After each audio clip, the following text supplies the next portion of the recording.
জয় মা তারা। আমি আচার্য পলাশ। মায়ানতন্ত্রের জগতে সবাইকে স্বাগত জানাই।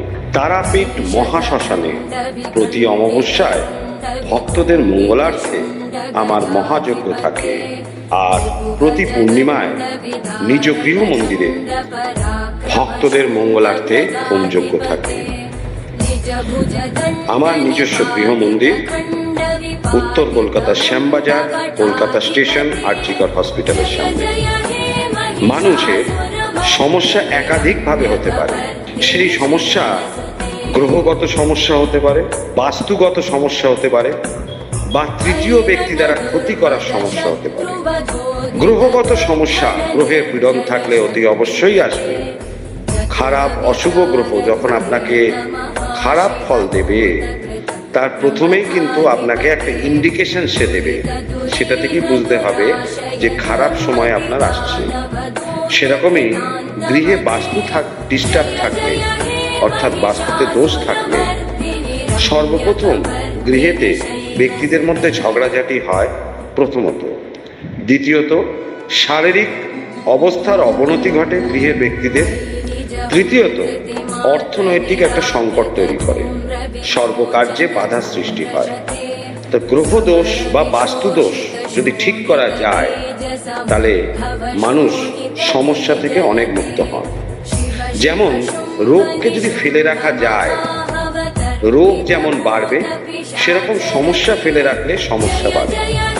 সেই জন্য সমস্যা তৈরি হওয়ার সঙ্গে সঙ্গেই সমস্যার সমাধান করতে হয়। আর তৃতীয় ব্যক্তি দ্বারা ক্ষতি, কেউ যদি কালা জাদু দ্বারা ক্ষতি করে, কেউ যদি মুসলিম সুলেমানি তন্ত্র দ্বারা ক্ষতি করে, কেউ যদি পুতুল তন্ত্র দ্বারা ক্ষতি করে, কেউ যদি পিশাচ তন্ত্র দ্বারা ক্ষতি করে, কেউ যদি আদিবাসী তন্ত্র দ্বারা ক্ষতি করে, তাহলে সর্বতন্ত্রের শ্রেষ্ঠ হচ্ছে কামাখ্যা পীঠের মায়াঙ্কের মায়ানতন্ত্র। এই মায়ানতন্ত্র দ্বারা যে কোনো সমস্যা থেকে মুক্ত হবেনই হবেন। কেউ যদি আপনাকে চালান ক্রিয়া করে ক্ষতি করে রাখে, গায়ের ভেতর জ্বালা যন্ত্রণা, হাতে পায়ের নিচে চুলকানি, যন্ত্রণা, শুল বেদনা ইত্যাদি, এই মায়ানতন্ত্র হচ্ছে সর্বশ্রেষ্ঠ তন্ত্র। যে কোনো তন্ত্র দ্বারা ক্ষতি করলে মায়ানতন্ত্র দ্বারা সমস্যার সমাধান হবেই হবে। আর বিবাহে বাধা, উচ্চশিক্ষা প্রাপ্তিতে বাধা, কর্মপ্রাপ্তিতে বাধা, ব্যবসায় ক্ষতি, বা নতুন কোনো পরিকল্পনা তৈরি হচ্ছে, সেক্ষেত্রে বাধা সৃষ্টি হচ্ছে, অতি অবশ্যই মায়ানতন্ত্র দ্বারা যে কোনো সমস্যার সমাধান হবে। আমি যেমন তন্ত্রটা আমার কাছে সাধনা, মানুষের উপকার করি, কিন্তু জ্যোতিষটা আমার পেশা। আমি পারিশ্রমিক নিয়েই দেখি। অবশ্যই প্রত্যেকটা মানুষের সমস্যার জন্য তার জন্ম তারিখ অনেকের থাকে, আবার অনেকের জন্ম তারিখ থাকে না। সেক্ষেত্রে করতল অর্থাৎ হস্তরেখা দেখে তার বিচার করতে হয়। এবং আমার বিচারটা এতখানি পারফেক্ট এবং নির্ভুল, যারা আমার টিভির প্রোগ্রাম দেখেছেন, ইউটিউবের দর্শক বন্ধু বা ফেসবুকের দর্শক বন্ধু, তারা জানেন আমি যখন লাইভ অনুষ্ঠান করেছি, সেইগুলো যখন আপনাদের টেলিকাস্টগুলো ফেসবুক বা ইউটিউবে হয়েছে, সেগুলোতে আমার প্রেডিকশন এতখানি পারফেক্ট, এতখানি নির্ভুল, যে ক্ষতটা কোন জায়গায়, ড্যামেজটা কোন জায়গায় হয়েছে আমি ধরতে পারি। যার ফলে মানুষ উপকার এক চান্সে পান এবং তাতে কারি টাকা খরচা হয় না। যতটুকু ক্ষতি হয়েছে, যতটুকু ড্যামেজ হয়েছে, ঠিক ততটুকুই মেরামত করে দিলে মানুষের সমস্যা মুক্ত হন। এবং প্রত্যেকটা মানুষ আমার কাছে এসে সমস্যা মুক্ত হয়েছে। একজনও বলতে পারবেন না যে আমার কাছে এসে প্রতারিত হয়েছে। যার জন্য বলি সব তন্ত্র বারবার, মায়ানতন্ত্র একবার। কেন বলি? মায়ানতন্ত্রের তো নিজস্ব গুণাগুণ রয়েছে এবং তার সঙ্গে সঙ্গে আমার জ্যোতিষ বিচারের ক্ষমতা। বিবাহ হচ্ছে না, কি কারণে হচ্ছে না? গ্রহগত সমস্যা, বাস্তুগত সমস্যা, না কেউ বিয়েটা আটকে রেখেছে। অবশ্যই ঠিক করা সম্ভব। আর আপনারা অনেকে আমার কাছে এসে বলেন যে আমার অনেক জায়গায় গিয়েছি, এই কাটানো হয়েছে, তা কাটানো হয়েছে, কিন্তু কিছুই কাজের কাজ নেই। তাহলে ধরে রাখতে হবে পূর্বপুরুষের, আপনাদের পূর্বপুরুষ, হয়তো আপনি তার নামও জানেন না, পিতৃকুল, মাতৃকুল, শ্বশুরকুল, শাশুড়িকুলের বংশধরের কারুর না কারুর শ্রাদ্ধ শান্তি ঠিক মতো হয়নি, তাদের আত্মা অতৃপ্ত থাকলে সেই প্রথমেই তাদের বংশজ যারা থাকবেন তাদের সর্বকার্যে বাধার সৃষ্টি করবে। এই পূর্বপুরুষ যজ্ঞাদি ক্রিয়ায় মানুষ সর্বশ্রেষ্ঠ যজ্ঞাদিকে এবং মানুষ সমস্যা মুক্ত হন। এরকমও কাজ হয়েছে যে ফুটপাত থেকে রাজা বনে গেছে এই পূর্বপুরুষ যজ্ঞাহুতি, আর বিবাহের মতো কার্য সম্পূর্ণ হয়। আর এই যে আমার যজ্ঞানুষ্ঠান, সে আমার গৃহ মন্দিরে হোক বা তারাপীঠ মহাশ্মশানে হোক, এই যে যজ্ঞ করি, অনেকে এসে বলেন আমার মেয়ে কিছু করবে না, আমার স্বামী কিছু করবে না। অবশ্যই 100% ধারণ ছাড়া প্রতিকার হবেই হবে। যার জন্য আমি বলি সব তন্ত্র বারবার, মায়ানতন্ত্র একবার করতে ধারণ ছাড়া প্রতিকার। আচার্য পলাশের মেটাল ট্যাবলেটে চুরি মেলা ভার, অবশ্যই ধারণ ছাড়া প্রতিকার হবেই হবে। যে কোনো ব্যক্তির সমস্যা হয়েছে তার নাম আর ছবি দিয়ে যদি যজ্ঞেতে ক্রিয়া করা যায়, সেই ব্যক্তির বাধা বিঘ্ন নাশ হবে এবং তার সঙ্গে সঙ্গে জীবনের সাফল্য বা যে মনোকামনা নিয়ে আসবে সেই মনোকামনা পূরণ হবে। বশীকরণের ক্ষেত্রে বা আকর্ষণের ক্ষেত্রেও তাই। আবার শত্রু খুব ডিস্টার্ব করছে, সেই শত্রু দমনের ক্ষেত্রেও তাই। শত্রুকে তো কিছু পড়ানো যাবে না, সুতরাং শত্রুকে দমন করতে হবে, বিনাশ করতে হবে।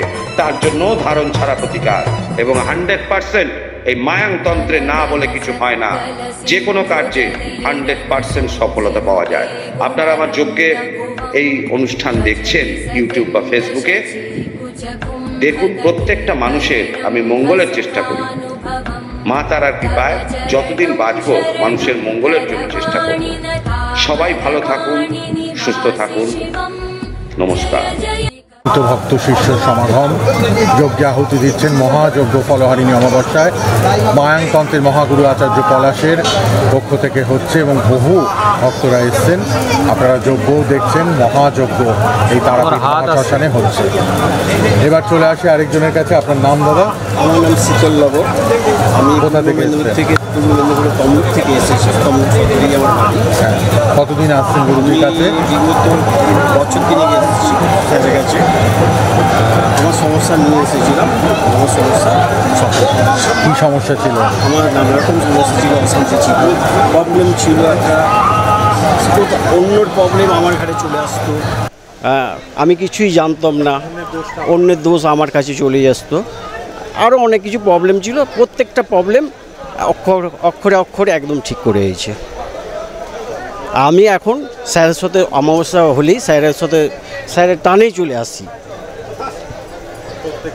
প্রত্যেক প্রায় অমাবস্যায় আসি, স্যারের টানেই চলে আসি। আর এরকম হ্যাঁ, আমি দীক্ষা নিয়েছি, কিন্তু স্যারের কাছে দীক্ষা নিইনি। খুব শীঘ্রই আমি স্যারের কাছে দীক্ষা নেব। বলতে যাচ্ছিলাম যে এত কুইক কাজ হবে আমি ভাবতে পারি না। আমি এর আগে অনেকের জায়গায় গিয়েছিলাম, অনেকে আমার সাথে পতটা করেছে। অনেক জায়গায় গিয়েছিলাম, কাজ পাইনি, কিন্তু অনেক ভয়ে ভয়ে ভয়ে ভয়ে এসেছিলাম ভরসা করে স্যারকে দেখে। একটা দেখে মনে হচ্ছিল যেমন কাজ হতে পারে ওনার কাছে। না, আমি সফল, আমি সাকসেসফুল। আমি ইউটিউবে দেখেছিলাম, আমি বন্ধুর মুখ দিয়ে শুনেছিলাম। ইউটিউবে তো অনেকে থাকে, কোনটা কি কোনটা কতজনে আছে, কোনটাকে আমি বিশ্বাস করব। লাস্টে আমার এক বন্ধুর মাধ্যম হয়ে গিয়েছিলাম। আমার বাড়ি পূর্ব মেদিনীপুরে তমলুকে কোর্টের সামনে। ওখান থেকে স্যার যে মেঝেতে বসে জানতাম না, আমি সোজা হাওড়া ময়দানে স্যারের সাথে এসে দেখা করেছিলাম। আমি সাকসেসফুল। আমি যে কাজে এসেছিলাম আমার কাজ হয়েছে। আমি খুবই নিজে গর্বিত। আমার তো ভালো লাগে স্যারের কাছে আসলে। আজকে আমার অনেক দেরি হয়ে গেছে, মনে হচ্ছিল বাড়ি পালিয়ে যাব। কেন ট্রেন মেছেদা দিকে হাওড়া পর্যন্ত আজ 3 ঘন্টা লেগে আছে মেছেদা দিকে আসতে। আমি প্রত্যেকটা ট্রেন ফেল করেছি, এত দেরি হচ্ছে, বৃষ্টি হয়েছে, মনে হচ্ছিল বাড়ি, তাও একটা টানে চলে এলাম লাস্ট পর্যন্ত। এসে সোজা স্যারের চেম্বারে না যেয়ে সোজা শ্মশানে মহাশ্মশান তারাপীঠ মহাশ্মশানে সোজা এসেছি।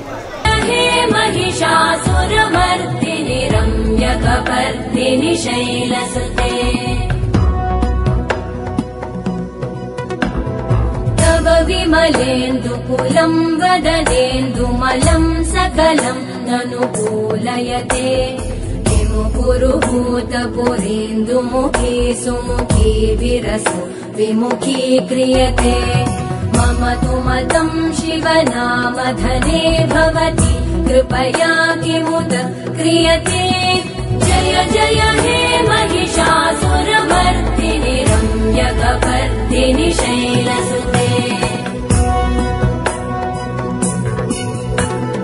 मयि मयि दीनदयालुतया कृपयैव त्वया भवितव्यमुमे मयि जगतो जननी कृपयासि यथासि तथानुमितासि रते यदुचितमत्र भवत्युररीकुरुता गुरु